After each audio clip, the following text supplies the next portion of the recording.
Hi, my name is Rowan, and I am the Mystic Frog. Welcome to my channel. I am a cosmic channeler as well as an intuitive reader. I channel energies from a diverse number of places.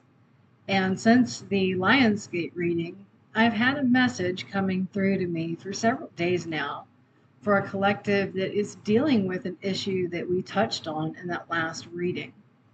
And that issue is the issue of shape shifting and transformation, as well as transmutation.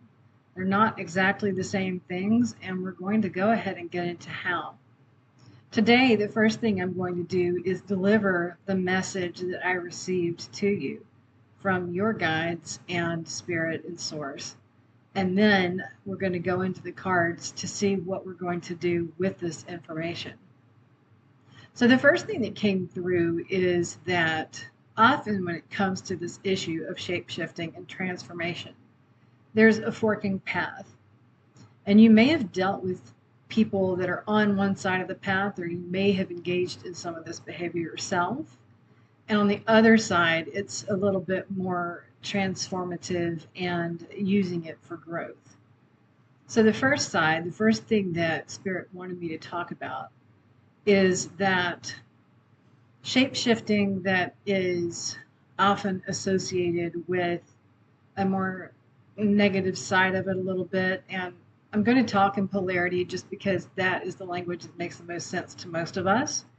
But I do have something of a more non dualistic view of this. We're going to talk in terms of positive and negative, restrictive, and helping with your growth. And the more negative path of it, the more negative side of it is people who try to come across, or even energies that try to come across as one thing that's perhaps helpful and beneficial to you, but actually have quite a different intention. And a lot of times, the people who are very good at this, the energies that are very adept at this, really do present themselves as something completely different. Even if you are normally intuitive or empathic, which I think a lot of people who follow channels like this are, this type of energy and this type of person is able to sink so deeply into the role that they even feel like what they're trying to present themselves to you as. Um, this can be a con artist, this can be someone who tends to be somewhat manipulative or even abusive in relationships. And Spirit is saying that at this time, it's really important to keep our eye out for that sort of thing. This isn't some sort of warning of danger or anything like that specifically, but this type of energy has been coming into a lot of our lives, especially as on social media and things like that, the idea of the truth becomes somewhat more fluid and the deliberate misinformation that is coming out right now. So you may be encountering this energy in your life, this type of shapeshifter who seems to have your best interest at heart or someone else's, but they really kind of have a sly side motive. A lot of times that is to try to get into your energy field and to either siphon off of you a little bit, kind of like an energy vampire, or to talk you into doing something that is not really on your path, but isn't going to feel so wrong or different that you would just be completely unwilling to do it. And sometimes, we can engage in these energies ourselves when we've been taught that we can't just get what we ask for, that we have to come at it sideways, pretend we don't want something or that something doesn't matter to us, say it's okay when it's not. All of these different ways that we deny our truth. And most of us have good reasons for approaching things that way, right? You've been through situations that taught you this is what you have to do if you want to get what you want. And Spirit is saying that if that has been the case, it's time to start coming out of that and time to start trusting yourself and other people a little bit more.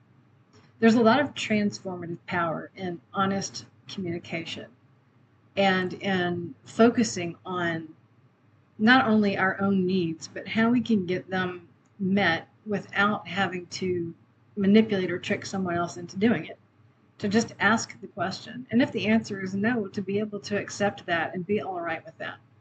We have a lot of different ways that we can get what we need and want, and it doesn't always depend on any one person or any one path. In mythology, we have ideas of shapeshifters that are tricksters, and sometimes they get a bit of a bad rap. Some people have said some pretty negative things about Coyote or Anansi, and certainly if we're not on our completely right or true path, they can bring some really harsh lessons. But if you are, you're earnest, you're trying, but for whatever reason, you've gotten too far into your own head, or you're taking yourself and other things a little bit too seriously, they often use humor to shake things up. And they're not ashamed to make fools of themselves to get you laughing, but that laughter is going to be a little bit self-directed as well. Those are the more positive aspects of shapeshifters. They come to you to teach you lessons, and they come to you in forms that you're not necessarily looking for or expecting in order to get around that kind of defensiveness that you might have where you wouldn't be able to listen to the message otherwise.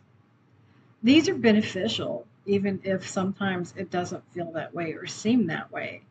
And this is also where we can run into a tower moment, where things in our life start to break down, and all of the things that we had in our basket, all of the plans that we had lined up, come to naught or go in a different direction that we didn't expect and that we don't think that we want. But when those times come into our lives, they teach us very valuable lessons. They teach us where our strong foundations are, and they teach us where we need to do more work shoring it up. So if you're coming to those types of lessons right now, Spirit wants you to know that they are deliberately coming to you, that it's not a punishment. It's not about karma the way a lot of people tend to think of it and misuse that word. It's lessons that we call to ourselves because we know that we need to change, and we don't necessarily know how we're going to go about that. Spirit wants you to know that if that is happening in your life right now, this is a beneficial thing, and that the best way to minimize any suffering that you may be experiencing from that type of interaction or the de-evolution of the situation that you were working toward, the better, the more you can embrace that, the better it's going to be. The less you resist it, the less it's going to hurt. We all make mistakes. We all stray toward paths that aren't necessarily beneficial for our growth. We hold on to foundations of things that served us in childhood or served us at a formative time in our lives. But then we get to a point where what was adaptive becomes maladaptive. This collective that I'm reading for is running into some of those situations right now. And if you're worried about what that means, or if you think that it's a downturn toward a bad time in your life, it can be if you resist what's happening. But if you're willing to trust yourself and trust Spirit and understand that even difficult challenges are here to help us, you're going to come through it a lot more quickly and a lot more thoroughly. You're not going to have to revisit this down the line. The Lion's Gate is all about starting new things, but also the closing of an old cycle. And this shape-shifting information and messaging is really talking about laying that down, closing that old cycle, shedding that restrictive skin so that you have room to expand and grow. Now, the deck that I've chosen, one of the decks that I've chosen today for this reading is kind of along these themes of childhood and things that we learn when we're young that help us at the time but don't help us now. It is an analog to a tarot deck. It is a tarot deck, but the theme is inner child and mythology and the stories that we're told as children that have a lot of lessons embedded in them. So right now, I don't know how many cards I'm going to be pulling. I'm going to let Spirit decide that, and I'm going to lay them out, and then we'll talk about them as we go.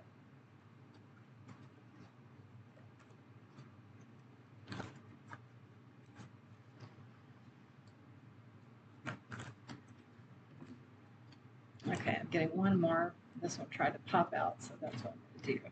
Set the rest of it aside. All right, so the order this wants to be written. Let's start here. So this first card is really apt to what I was just talking about. This card is called the Midas Touch, and it is an analog to the Justice card in the tarot. And I'm sure a lot of us are familiar with the story of King Midas and how he wanted everything he touched to turn to gold. He already had quite a bit in his life, but he was wanting more. And he used that that gift that was given to him in an imbalanced way. And it cost him a relationship, and it cost him the things that he loved most dearly. The Justice card comes to us to basically tell you that, if you have been acting in good faith, even if you've been making mistakes, but you've been acting in good faith, then the things that are going to come to you are things that you want and things that you need. And it's also going to show you where you've been behaving in an imbalanced way. That justice is a bit of a two-edged sword, and it's also blind. Justice is blind. It comes to you as needed, and there's no bargaining with it. There's no trying to finagle or shift your way out. The best way out is through. And we need to kind of look at our lives and what we're asking for and about. And this came through also in the last reading in the Lion's Gate, that unless you're really clear yourself on what you need and want, you're kind of scattering your energies. You're sending things out left and right, and things come to you that you don't necessarily want or need, but it's somewhere that you allowed your attention to go, and you poured a lot of emotion into it. And, this card is saying, remember to stay balanced, and remember that right action leads to right results. So the next card that we get from this is the Eight of Wands reversed. And in this deck, they're called the Magic Wands. I really like that. With this Eight of Wands reverse energy, when Eight of Wands is right side up, it's about too many things hitting too fast, things moving very quickly, things that may have been stagnated for a time, breaking a block. This card is showing that you are feeling a block. You're feeling like things are not moving fast enough. You can't get past a certain situation or a certain person in your life right now that you feel is holding you back. And this card is really asking you to look deeper into what is really blocking you. 9 times out of 10, when we think that other people or situations are blocking us, we're blocking ourselves. And we're blocking ourselves because for whatever reason, we don't really have confidence or the belief that we can have what we're asking for or what we want, or that we can do what we want.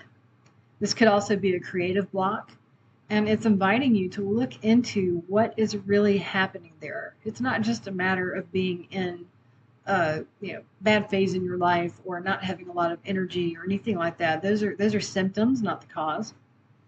And it's asking you to really take a hard look at what is blocking you and why. And once you do that, you're going to start seeing more movement. So the third card that came out is the Nine of Swords, and this further deals with what we were just talking about. That Nine of Swords is, often the way that we imprison ourselves or that we feel really imprisoned or stuck in a circumstance. And it's that moment of fear, you just know that that other shoe is going to come crashing down. And sometimes when you start having that thought, you start calling that fear to you. You keep thinking, it's not going to change, or things are going to go bad, or I just know that if I go this way, something terrible is going to happen. You can manifest that. And sometimes you do that because you really need that lesson, but sometimes it does cause you a little bit of unnecessary suffering, and you don't have to do that. So the last card in this particular deck that we're going to look at is Peter Pan. And I had to make sure that I know exactly which card this one represents, because sometimes when I look at these pictures, I don't remember. But this is the Chariot, and it's upright, and that's really good news. The upright Chariot is telling you that this is a temporary situation. You are, once you really sit with yourself and get clear on what you need, you're going to get forward movement. And the story of Peter Pan is kind of interesting. It's not really about Peter Pan himself, right? It's about Wendy and the Lost Boys, the children that come to him. And it's about moving yourself away from those self-limiting beliefs, moving yourself away from tactics that worked in childhood, growing up a little bit. If you were to look at that reversed, if you were to think about the energy of Peter Pan himself, that can be very limiting for us. A desire never to take responsibility for yourself or your actions, a desire to run away from a circumstance. But with the Chariot going forward, it's talking about that growth that you get from being willing to face reality as it is, and to start looking at your path through from that. So the next deck that I'd like for us to take a look at, this is a deck of archetypes. And, it's kind of interesting because, of course, fairy tales and folk tales and Mother Goose stories and things like that are based on older archetypes and older stories that really speak to all of us. It is old wisdom, but it is couched in a way that we can respond to and understand. It bypasses that whole logical loop that we sometimes get into, where we analyze and overanalyze and reanalyze, and it just breaks past that and speaks directly to our subconscious, which is the root of where a lot of our changes begin to take place. You're changing on the subconscious level, and this is something that they have studied in neurosciences and things like that. Often before it ever gets to your conscious awareness, you've already started making decisions on a level that you're not hooked into. And that's where archetypes can help us. That's where dreams can help us. If you can unlock that symbolism and you can think about what your mind is trying to tell you, you'll overcome that logical loop. You'll get out of that inability to make sense of it, and you will have it on a more heart-knowing level. So I also felt the need this time to do 4 cards from this deck. And the interesting thing about the archetype cards, the person who created this deck encourages you a lot of times to just look at the image and really try to think about what that evokes in you. And these cards are not analogous to tarot cards, so it's not like the lovers in the tarot. But when I'm looking at this particular image and I see the swan and I see the golden pearl and the other pearls at the outer edge and this radiant energy, the sun that's coming out, I'm not thinking of it all as a lover like another person. This feels like a very deeply personal, deeply inward focusing card, where your higher self is really knocking on the door a lot right now, trying to get through to you and let you know that if you stop resisting, their guidance and what they're trying to say. And I say they, but it's you. It's the higher version of you. If you can cut through the noise, it's going to allow you to take things up to a newer level of connection. You're going to realize that part of you that you've been working on so hard, it's there. It's already there. You just have to let go of that noise enough to allow it to come through. And I see this swan taking flight in this card, and it makes me think of, this journey that you're on right now is a lot more important than whatever day-to-day thing that you're thinking about or getting caught up in. You are in the process of breaking free and spreading your wings and finding that internal connection that you've been looking for. You've been on this path for quite some time, and possibly been getting frustrated because it hasn't really externally felt like you've made a lot of progress, but internally you have. I'm going to take a quick sip of water.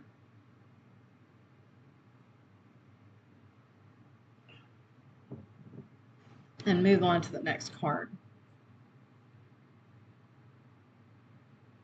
Got to cover this one up a little bit. YouTube is really funny about not wanting to show certain images. But this is called the Vessel.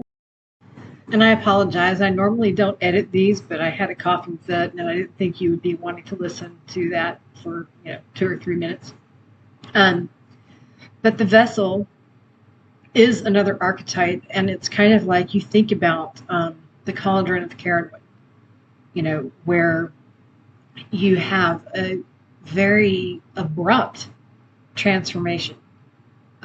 One taste of it, and it completely changes everything about you. It brings in wisdom and insights, and it wasn't necessarily something that she intended for the tender of the cauldron to have, which is why she got so angry and went after him. But it's really talking more about that moment while it's all still cooking. It's not really ready yet. This is talking about that block that you've been having, and that if you are going a little bit deeper and you're looking into it a little bit harder, that very act of doing that is going to be what helps you become more ready to face it. The third card that I pulled for this kind of has a similar theme to that in a lot of ways. And this is the Mother. And when you think of the Mother archetype at the most basic, the Mother is incubating a new life. The Mother is growing a new life inside of her womb. And as we are growing and changing in our lives, our higher self is incubating us in that same way. The pearl at the center of this reminds me again of the theme that we touched on in the Lionsgate reading, where the things that you find to be irritations or negative points in your life often help you burst through and form that great connection. And of course, there's the snake on this card. And snake is one of the oldest symbols of transformation that we know of. That shedding of the skin, that coming out more vibrant and more alive. And yet, it's a vulnerable point. When you think about snakes as animals, when they're shedding their skin, they go to a quiet, secluded place because they know that while that's going on, they can't see clearly. Their eye scales kind of milk over. And it can also be a little bit of a dangerous time because if they have a bad shed, if they don't get a full shed, it can cause skin problems and growth problems and everything else. And I think that that is a really beautiful metaphor for the ways that we often transform and the things that we should do in order to ensure that the process goes as smoothly as possible. It's okay to withdraw. It's okay to give yourself some space and time to really think about what's going on and not let someone else, some shapeshifter on the more negative polarity, push you into things that you're not really ready to do. you are at kind of a vulnerable time. So you need to guard your energy, and you need to really think about what you want to bring into your life going forward. Because as you make this decision, Spirit's kind of indicating to me that this point in your life, it's not something that's going to be really easy to go back on. Once you commit, you're committed. And, there really is no wrong path per se, but there's a path that is going to take you a lot longer and bring you a lot more frustration. And there's a path that is going to feel easy and like things are just coming to you. And, that's a good sign that that's the direction that you need to go. There is a lot said for persistence, and I am certainly a proponent of persistence, but if you keep trying different paths, this way and coming in from here and coming in from there, and it's not working and you're getting frustrated, think that that may be a sign from the universe. That's a sign from your higher self, your ancestors, spirit, your guides, whoever you look to, that what you're trying to do isn't for you, or it's not for you yet. You haven't done all the work yet. Doesn't mean you'll never get there, but slow down. So the next card that's coming up is called the Gem, and you see all the beautiful colors in that and how it's kind of in that nest. And I think that that's exactly what we're talking about. When you think about how diamonds are formed, there's a tremendous amount of pressure. There's a tremendous amount of heat, and it takes a long time. It's, unless it's lab created, but we're talking natural, the natural world giving us lessons. It's not something that you can rush. And if you try, you're not going to get what you want. This gem, all the different facets, they're different facets of self. They're different things that we can focus on. And once more, touching back on the Lionsgate reading, if you want to embody a particular quality, if you want to become more of yourself, which is kind of the irony of transmutation, is that we're becoming ourselves. We are becoming the person we were always meant to be. If you want to do that, then you focus on the things that are going to get you to that goal. And you stop focusing on the things that are going to block you. And sometimes that can be hard to do. I mean, of course, we're all busy people. We're all dealing with day-to-day living, and how am I going to get the food on the table? Are the kids hungry? Take care of the pets, take care of myself, take care of my partner, whatever. I'm not saying don't do those things, but if you can pull back just a little bit, you don't have to give all of that the lion's share of your attention, and it's actually better that you don't. Think about this gem that you are forming in your life. Think about this new phase that you're stepping into, getting closer to who you are, getting closer to why you came here in the first place. And when you start thinking of it every day like that, in terms of that, you're going to be a lot less likely to get distracted, and you're going to be a lot less likely to be led off of your path by something that looks more attractive than it actually is. The next set of cards I'd like to dig into here are the ones that we used last time, these Beyond Lemuria cards. They're just really beautiful, and they also often give very good messages as far as the more esoteric and soul aspects of the sort of things that we're working on in our lives. I'm only getting pulled to pull one of these right now, so it's probably a really good one. And yeah, wow, this is a great card. So this is Ether, the seamless, unspeakable. And there are wings on this card, just as there were on the Swan card. There are eyes opening up on this card, all up and down this draconic creature, which again kind of makes me think of Kundalini energy and digging down deep in ourselves and getting to know ourselves, and allowing that spiritual part of ourselves that animates our body to rise and come to prominence, to awaken us to our abilities and our path.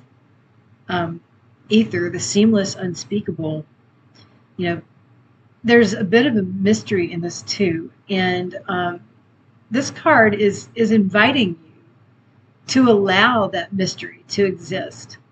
I think a lot of us get really caught up in needing the answers and needing to find guidance in the exact way, and how is this going to manifest, and I want to know this, that, and the other. And this card is telling you, step back and don't do that. Part of this transformation process, part of this thing that you're moving toward, is something that you haven't really yet uncovered, and that's okay. Allowing it to just exist as it is, without trying to shape it into any one form that looks attractive to you or that seems like the best way to go, is going to be the easiest path forward. The other thing that I'm seeing in this card as I look at these symbols, it looks a lot like the tree of life and the different elements of that and the different planes that you ascend to or move through. Pay more attention to your dreams right now. Even if you're kind of in an unfocused state and you start having a daydream about something, don't immediately jerk yourself away from that. Let it happen. Let it see where it's leading you. A lot of times, the deeper parts of ourselves wait until that conscious part that's always churning and always anxious settles before it rises up and speaks. And I think that that's one thing that this card is talking about doing right now. Now, before we go into one of the postcards from your ancestors, I do want to read one thing that I channeled as I was working on this reading. And the reason I'm doing this is because I was told that the phrasing of this is really important. This is something that your spirit guides, divinity, ancestors want you to hear in exactly this way. So a paradox of transmutation is that we're seeking to become what we already are. Like archaeologists, we're uncovering clues of what lies within and has been buried by the accumulation of invalidating experiences and the walls we've built to protect ourselves from them. Like archaeologists, we need to handle these fragments with care and treat them as the precious artifacts they are, because they have the power to bring us home to our unique truth. This work helps us express divinity in the ways only we can. Transmutation is the refinement and purification of one element to create something new. In our emotional and spiritual evolution, we accomplish this by allowing ourselves the full experiences of our emotions. The circumstances in which they arrive are the catalysts that begin their merging with our fuller selves. If we successfully integrate the emotions, we find ourselves more resilient, more compassionate, more complete.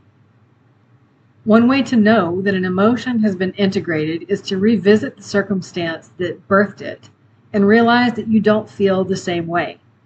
What was once intense grief is now fond remembrance or warmth toward who or what we lost. Anger may give way to understanding, compassion, or release. In the act of transmutation, we turn a difficulty into a learning experience and ultimately draw closer to awakening, where we truly recognize that everything we perceive as external and separate from ourselves has been part of us all along, and we, in turn, are part of a vast and fully conscious whole. That illusion of separation that we talked about before is part of what helps us exist in this world in our physical bodies and have this 3D experience. But at some point, when you're ready to start evolving toward the next level, it gets in your way. So it's asking you essentially to get out of your own way. You got this. You know where you're going. So I'm going to go ahead and end this with one of these postcards. And it jumped out, so I'm going to reach down and get the one that fell. And this is the one I'm going to read. Dearest you, you have a unique purpose and destiny that only you can fulfill. But first, you need to know that destiny isn't a destination. You don't arrive at some special place where, poof, you're perfect and happy all the time. It's about establishing and firming up a commitment to a certain experience, whatever form that takes. Your soul knows what you need to experience. Your destiny is to be present to all of life's adventures, to discover your talents and full potential through allowing inspiration to lead you, and to risk standing apart from the crowd to listen to your soul. I mean, what have we been talking about this entire reading, right? They're really, they want you to know this. They're driving it home. You're special as much as you are also paradoxically one with the world. Individual, yet part of a great whole. Both truths have led you to this moment where we are saying you are on the right track, even if your ego self doesn't see that. Listen to your soul. Check in with spirit. Keep going. Spirit loves you. Life loves you. We love you. These messages, when they want you to know something, they're going to drive it home in all sorts of different ways. So also be looking for signs and synchronicities in your life right now. We had mentioned that before too. If you're finding the same sort of coin all the time, if you associate that with a past relative, if you're finding the same color feathers, and you don't really know necessarily what that means, look that up. Try to figure out what bird it's coming from too, because those messages come from a lot of different directions in different ways. If you're having the same theme in your dreams over and over again, pay attention to that theme. It's going to stop repeating once you've gotten the message. I believe that's all we have for today. I'm not really getting anything else that they need me to say. This message feels complete here. If you enjoyed this and feel like you got something out of it, feel free to like this video, subscribe to this channel, and leave a comment below if this touched you in a specific way. I would love to hear that. Until next time, trust your own intuition and know that regardless of how it seems, you're always on your path.